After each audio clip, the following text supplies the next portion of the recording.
ketika di hari ini saya melihat ada polemik di tubuh pengurus besar Jam'iyah Nahdlatul Ulama, jujur wallahi tallahi billahi saya sangat kecewa sekali. Saya sangat kecewa sekali.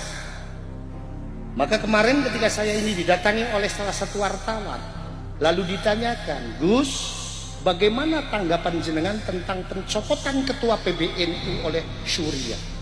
Saya jawab, seharusnya yang dicopot bukan ketua PBNU-nya saja, tapi Rois Amnya juga harus dicopot, dan sekjennya Gus Ipul juga harus dicopot.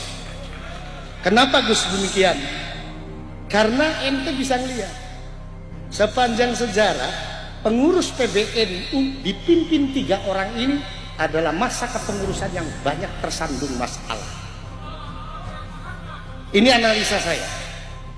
Masalah yang pertama berawal dari rekrutmen pengurus ketika Muktamar. Ketika PBNU, ketua PBNU mengambil salah seorang bendahara umum yang bernama Mardani Maming.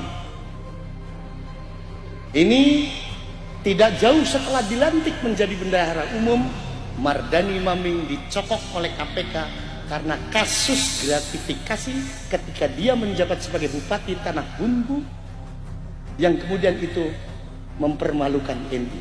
Dan yang lucunya ketika itu ketua PBNU memberikan konferensi pers, katanya bilang saya mau memberikan bantuan hukum kepada Mardani Maming.